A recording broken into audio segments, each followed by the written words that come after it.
जी अस्सलाम वालेकुम, कैसे हैं नाज़रीन। अल्लाह पाक सबको तंदुरुस्ती से अता फरमाए। अच्छा जी, सबसे पहली बात तो ये है कि किसी दोस्त ने ये हुक्म किया है कि आपने मलयन, मुअर्रक, शदीद, मसल और इन चीज़ों के ऊपर अभी तक कोई बात नहीं की। तो आइए जनाब आप लोगों के सामने रखते हैं कि सबसे पहले मुअर्रक क्या चीज़ है।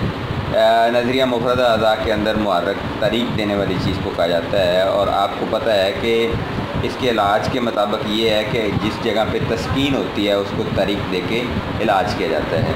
तो हर वो दवाई जो तारीख देती है, अब उसको इलाज बिल-ज़िद के तहत भी समझें तो वो ये बनता है कि अगर आपको सर्दी हो गई है तो गर्म चीज़ जो है वो वहाँ पे क्या करेगी, तारीख पैदा करेगी। दूसरे नंबर पर जो शदीद है, तो शदीद क्या है कि ये मुअर्रक से ज़्यादा बेहतर और ज़्यादा ताकत वाली दवाई है, और ये उससे ज़्यादा पावर की हमल है और उससे ज़्यादा जो है वो वहाँ पे अमल करती है। तो उसको क्या कहा जाता है, शदीद कहा जाता है। तो मुअर्रक और शदीद जो है उसमें यही फ़र्क है कि मुअर्रक जो है वो तारीख लाती है, और शदीद जो है वो उसकी पावर या ताकत जो है उससे ज़्यादा होती है। इसके बाद अगली जो तीसरी दवाई है वो है मलयन।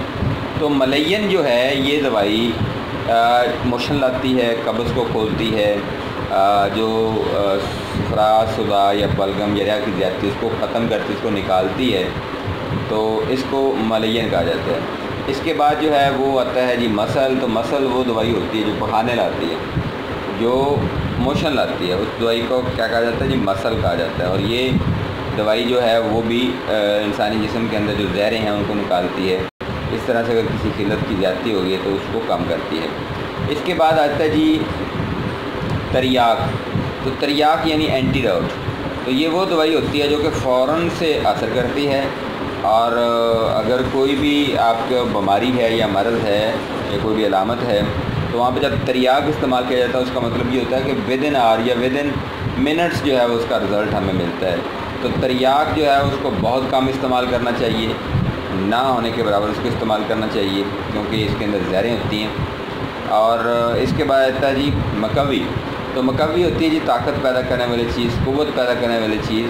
तो मकवी जो है ये बेसिकली तब इस्तेमाल की जाती है जब आपको ये फाइनलाइज हो जाए कि मर्ज़ जो है वो किस मिजाज के अंदर है, सुफरावी है यानी गुद्दी, साबी या बलगमी, उजलाती या फिर सुदावी, और फिर उजलाती गुद्दी या रेई।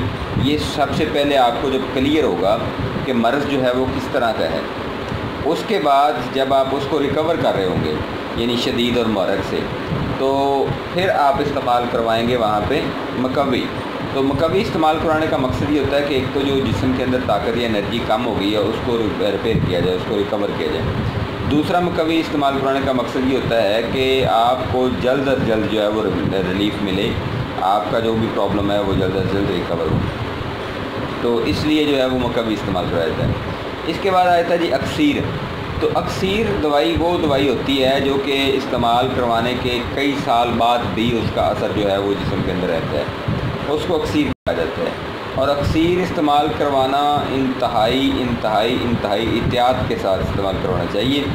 और अक्सीर को तब इस्तेमाल करवाएं जब आपका मर्ज़ भी रिकवर हो गया और आपने मकवी को भी इस्तेमाल कर लिया, वहाँ पे क़ुव्वत और ताकत भी आ गई, और फिर बाद में अपने अक्सीर को इस्तेमाल करवाएंगे तो फिर आपको फ़ायदा होगा, अदरवाइज़ उसका आपको नुकसान होगा।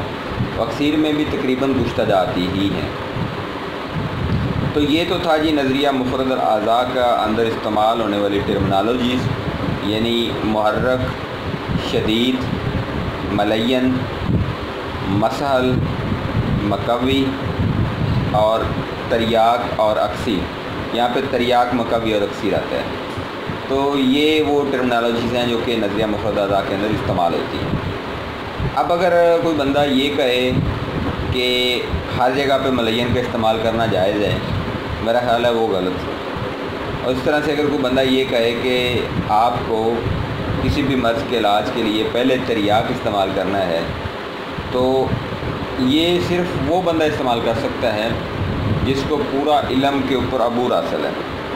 आम बंदे को तरियाक इस्तेमाल करना ही नहीं चाहिए, क्योंकि तरियाक वो चीज़ें होती हैं जो कि फ़ौरन से पहले असर करती हैं, और अगर आपने गलत जगह पे तरियाक का इस्तेमाल कर लिया तो वो बहुत बड़ा नुकसान हो जाएगा। तो लिहाजा आपको तरियाक इस्तेमाल नहीं करना चाहिए। مسحل کے حوالے سے یہ ہے کہ اگر آپ کو شدید قبض ہے، بہت زیادہ قبض ہے، تو پھر مسحل یا ملین دوائی کا استعمال کریں، ادروائز ملین یا مسحل دوائی کا استعمال کرنا بھی مناسب نہیں ہے۔ ملین تو پھر بھی کسی حد تک قابل برداشت ہے، کیونکہ وہ اختلاط کو بھی بیلنس کرتی ہے، یعنی جو اضافی قلت اس کو نکالتی ہے، لیکن مسحل کا استعمال کرنا بالکل غلط ہے تب تک جب تک آپ کو یہ کلیئر نہ ہو جائے کہ بہت شدید قبض ہے، اس وقت آپ کو مسحل کا استعمال نہیں کرنا چاہیے۔ تو ٹھیک ہے سر جی، میرا خیال ہے آپ لوگوں کو سمجھ آ گئی ہوگی کہ یہ ٹرمینالوجیز کیا ہیں اور ان کا استعمال کہاں کہاں پہ ہے اور کس طرح سے ہے۔ فی امان اللہ، اللہ حافظ، السلام علیکم۔